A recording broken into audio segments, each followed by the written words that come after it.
The night she posted it, I read the caption 3 times. He did it all by himself. The words stared back at me like a slap that didn't sting at first. I blinked again.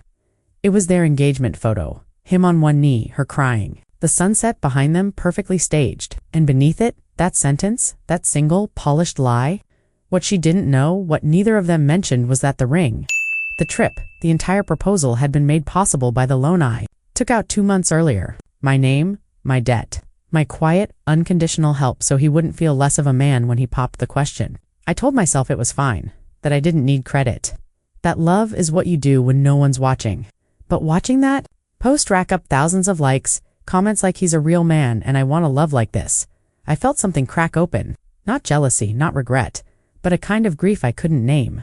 The kind that comes from being the ghost inside someone else's fairy tale. I remembered the day he asked me, said he needed help just until the promotion came through, said she meant everything, said I was the only person he trusted, and I, like always, said yes. No hesitation, no terms, just belief. Because that's what I do. I carry people. I lift the weights so their moments look effortless. But now, staring at that post, I realized he never intended to say my name. And maybe she didn't even know. Maybe she believed the story as it was told. But I was the one still paying for it. And suddenly, silence didn't feel like grace. It felt like erasure. I sat in the dark, phone still glowing in my hand, as more comments flooded in.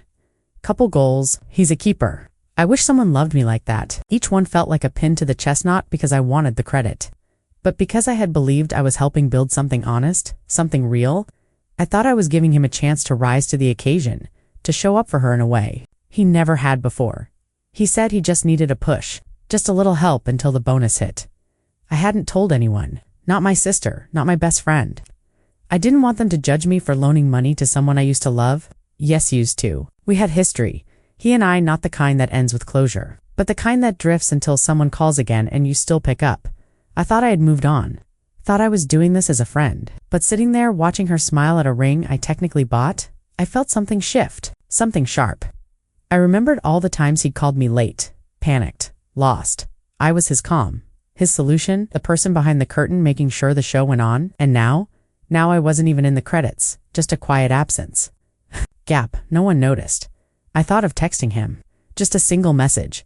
That ring cost me $2, but I didn't, because I already knew the reply, if there was one, would be wrapped in excuses. Deflection, maybe even guilt I didn't ask for, and I was done managing his feelings. This wasn't just about money. It was about disappearing inside someone else's performance of love. I put the phone down and walked to the kitchen, pacing in the dim light like the betrayal might settle if I just kept moving. But it didn't. My hands were shaking, not with anger, but with recognition. This wasn't the first time I had disappeared inside someone else's moment. I had a pattern. I called it loyalty. Others might call it self-abandonment. I thought back to when he first mentioned proposing. His eyes lit up, nervous but hopeful. He said, she deserves something beautiful, and I agreed. She did. What I didn't ask was, do I deserve to carry the cost of that beauty? Because if I had, maybe I wouldn't have said yes so quickly. Maybe I wouldn't have gone to the bank that week. Maybe I wouldn't be sitting here now, staring at shadows, feeling like I accidentally helped write a love story that required my erasure. I opened the loan email again, looked at the amount. Not huge, not life-changing, but it was mine. My hours, my labor, my trust, signed over, with no contract, no witness. Just belief. And now, belief felt like something foolish. I had hoped he'd acknowledge it someday. Not publicly, not in a caption, but maybe in a message, a call, a quiet thank you. But there was nothing, just the echo of my own generosity, coming back to me as silence. I turned off the kitchen light and stood in the hallway staring at the dark. And for the first time I said it out loud. He didn't forget me, he hid me. Because remembering would have made the story messy, and he needed a perfect story more than he needed the truth. But I was done being the footnote in someone else's fairy tale. The next morning I avoided my phone. I didn't want to see the likes, the reposts, the avalanche of curated joy. I made coffee slowly, hands still heavy from everything unsaid. I stared out the window, replaying every step that led me here. And in that stillness, something surfaced, an older version of me. The one who believed that helping was the only way to stay close. I had always given too much. In friendships, in love, in spaces where I was needed but rarely chosen. There was a time when being essential to someone's survival felt like intimacy. But now, All I saw was the emotional debt I had buried beneath the word support. I remembered the conversation we had the night before he left for the trip. He hugged me like it was nothing, said, "Thanks, a junior, a real one," and I laughed, like it was a joke we both understood. But there was no joke. Just the start of a story where I disappeared so he could shine, and I let him. Not because I didn't know better, but because I was afraid that speaking up would make me lose what little connection we had left. I sipped my coffee and felt the bitterness settle deep. Not from the drink, from the pattern, from the echo of all the times I stayed silent, to be safe, to be liked, to be useful, but I wasn't a background character anymore. Not to him, not to anyone. I had funded the fantasy, and in doing so, I had finally seen the truth. He didn't just forget me. He built something that required I never be mentioned, and I wasn't going to help him keep it polished anymore. Later that day, I opened a notebook I hadn't touched in months, the one I used to fill with ideas, budgets, plans. On the inside cover, I had written, "Be someone people can count on." I stared at the phrase like it belonged to a stranger, because now I realized being dependable had become my prison. Every time someone called me selfless, I mistook it for love. Every time they said, "I don't know what I'd do without you," I felt needed, but not seen. I flipped through the pages, finding reminders of every time I'd saved someone else, helping a friend pay rent, staying up all night editing resumes, driving across the city to pick someone up who never asked how I was doing. I was the net, the lifeline, the fallback plan, and somewhere along the way I stopped being a person with needs of her own. I closed the notebook gently, like burying an old version of myself. I wasn't angry anymore. I was just awake. Awake to the cost of being the one who always understands, the one who always helps, the one who never receives. I thought about Hertha fiancé and wondered if she knew, if he had told her where the ring came from, if she'd still smile that way if she knew whose signature had made the moment possible. Maybe she would. Maybe she wouldn't care. Maybe she'd think it was just part of the story, part of what had to happen. But I wasn't part of what had to happen. I was the reason it happened. And if my name was too inconvenient for their caption, then it deserved to be written somewhere far more sacred. In my own healing that night, I made a list not of what I'd lost, but of what I had given. Not just money, but presence, time, trust, the kind of belief in someone that most people never get to feel. And as I wrote each item, down loan approval, itinerary planning, pep talks, silence, I felt less like a fool and more like a witness. I had been there at every step, and that mattered whether anyone else acknowledged it or not. I wasn't bitter. I was just done being invisible. I tore the page out and folded it once, slid it into a box with other small, quiet parts of me that I had once hidden to make others comfortable. It was time to stop treating my own story like a secret. I turned off my phone. No more refreshing. No more checking if my absence had been noticed. Because I wasn't waiting to be found. I was already here. And now, I was choosing something different. Not revenge, not confrontation, just release. I brewed tea, wrapped myself in a blanket, and watched a film I loved. One where the woman doesn't get erased. One where she leaves before she's broken. Halfway through, I whispered, "You did good." And I wasn't talking to the actress. I was talking to me. Because I had loved someone fully, helped him succeed, chosen grace when I could have chosen exposure. That's not weakness. That's strength. He'll never be able to explain. And in the quiet of that room, I finally saw it clearly. He needed me to stay quiet so he could look whole. But I was never the gap, I was the bridge. And the woman who builds bridges can also learn how to walk away from them. The next morning I went for a walk. No destination, just movement. Just air. I didn't take my phone. I didn't need a podcast in my ears to distract me. For the first time in weeks, I wanted to hear my own thoughts, raw and unfiltered. The streets were quiet, the sun low and kind. I passed couples holding hands, dog walkers, baristas opening their cafes. Life kept moving, so would I. I stopped by a small shop I'd always admired, but never entered. Inside, there were shelves, lined with handmade mugs, local art, soft notebooks wrapped in linen. I picked one up, ran my fingers across the cover. It was blank, clean, a beginning. I bought it without hesitation. No inner debate, no guilt about spending money on myself. It felt like a small act of reclamation. When I got home, I brewed fresh coffee and opened the first page. I didn't write about him, or her, or the money. I wrote about me, the parts of myself I had quieted to keep the peace, the dreams I'd shelved while helping others chase theirs, the voice inside me that said, "You matter too." I wrote until my hand ached, until my breath slowed, until I no longer felt like a shadow in someone else's celebration. I lit a candle, not to mourn but to mark the moment. The day I stopped seeing silence as loyalty, The day I stopped giving credit to people who turned my sacrifice into their spotlight. And as the flame flickered softly beside me, I whispered a truth I'd almost forgotten. I am not hard to love. I am just easy to use for people who've never learned how to build anything without someone else's foundation.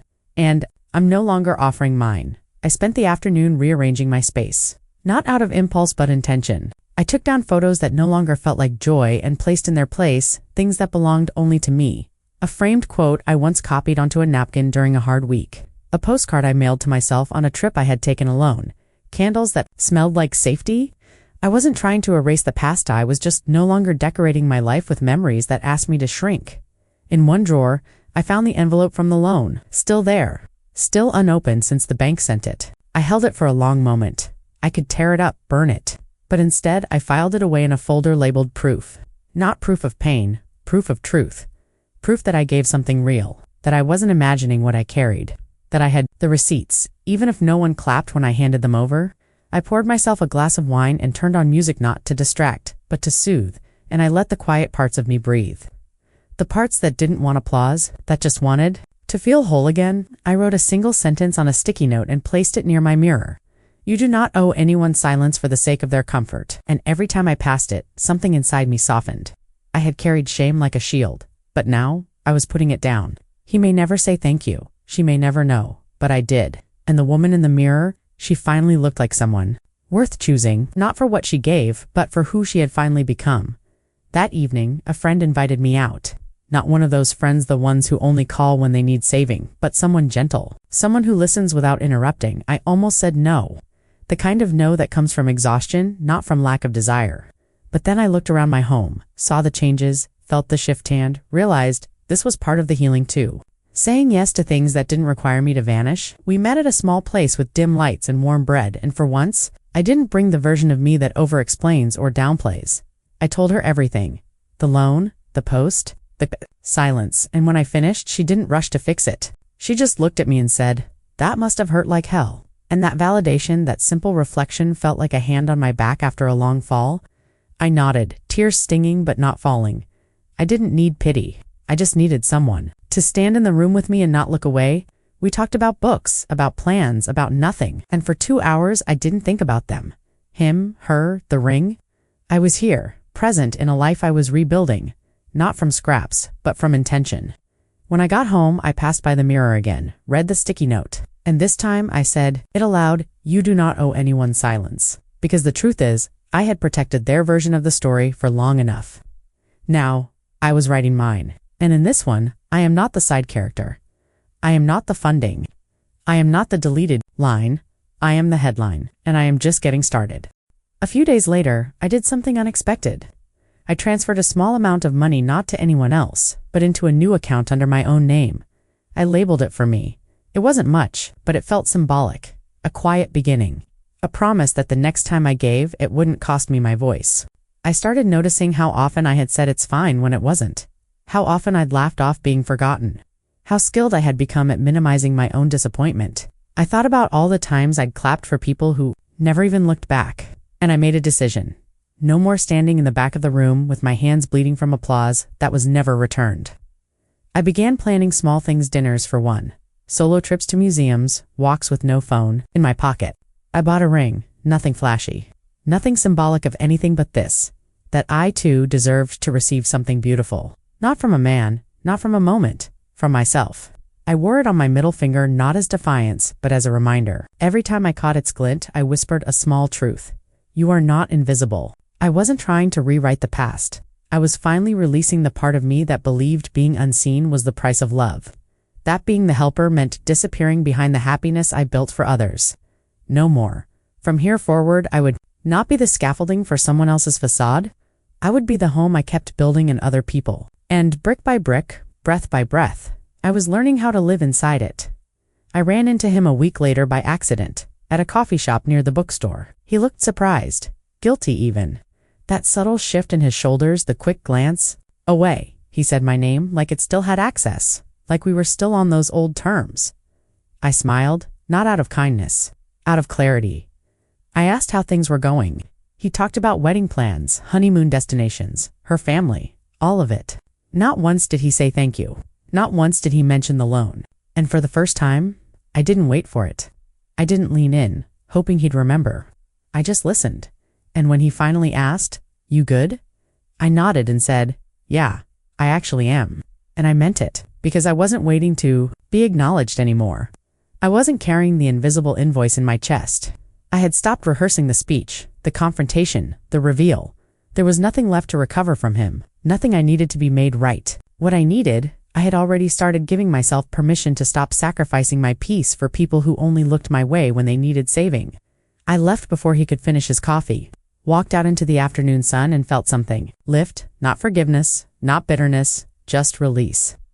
I wasn't proud of what I'd done for him, but I wasn't ashamed either. I had loved, I had learned. And now I was walking away not empty but lighter. Because sometimes, closure doesn't come from their apology. It comes from the moment you no longer need it. And that coffee shop exit, that night, I came home and lit a candle not for him.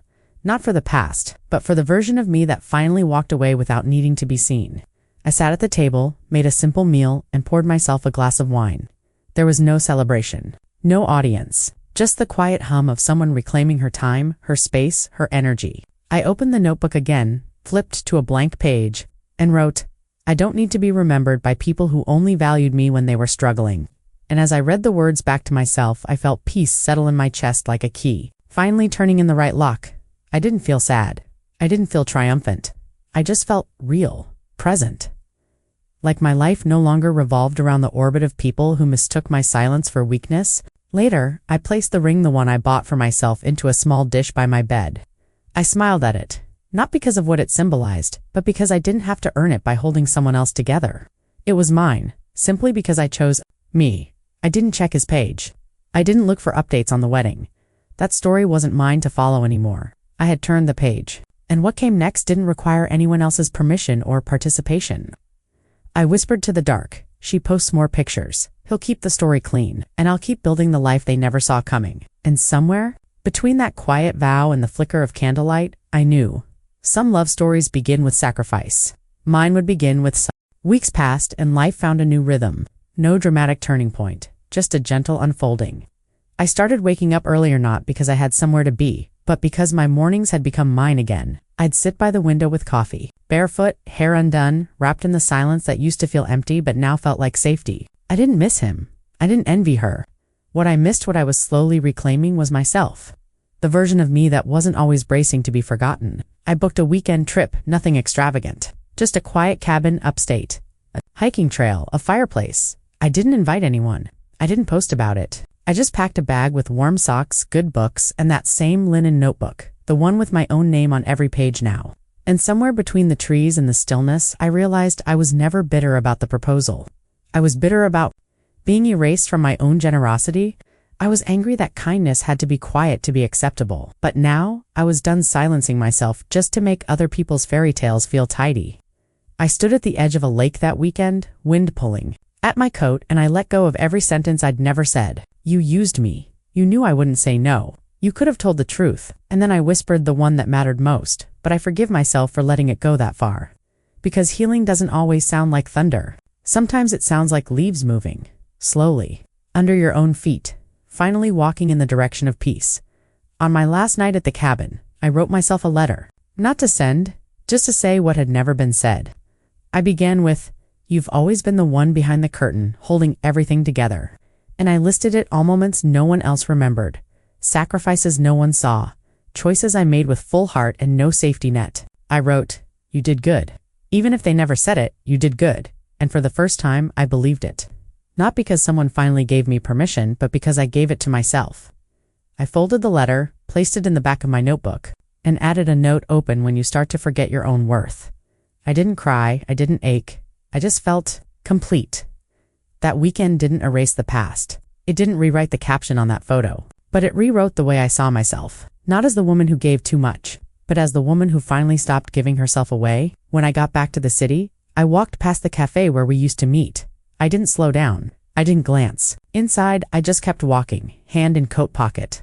The ring he never knew about resting softly on my finger. It wasn't a symbol of defiance anymore. It was a compass. And every time it caught the light, it whispered back, "You made it." Not to revenge, not to silence, but to something better. A life that doesn't require erasure to make space for someone else. A life that finally includes X in every frame, in every caption, in every chapter. This was my proposal to myself. And this time I said yes. I never told them. Not him. Not her. I never brought it up. Never sent the receipt. Never hinted at the truth behind their perfect picture. And that, in the end, was the most powerful choice I made. I kept the story because it was mine and I let go of the need to correct. There's some truths aren't meant to be shouted. They're meant to be lived quietly, confidently, like steady footsteps in a new direction. I stopped checking their updates, not out of spite but because their world no longer held anything I needed. My world now was filled with smaller, truer things, dinners I made for myself with music playing softly in the background. Long walks at dusk, new pages in a notebook no one else would read but me. I was no longer the ghost in someone else's fairy tale. I was the author, and I was finally writing from the center of the page. One evening, as I closed my journal and turned off the lights, I passed by the mirror again. Not to search, not to critique, just to see. And she was there. The woman who gave everything and survived being forgotten. The woman who chose herself without needing applause. The woman who learned that silence can be soft, but so can strength. I smiled, not because it all made sense, but because I had stopped needing it too. And before the room faded to dark, I whispered one final thought, not to him, not to her, but to every part of me that had waited so long for this moment. You were never just the background. You were the reason. You were the beginning, and now you are the whole story.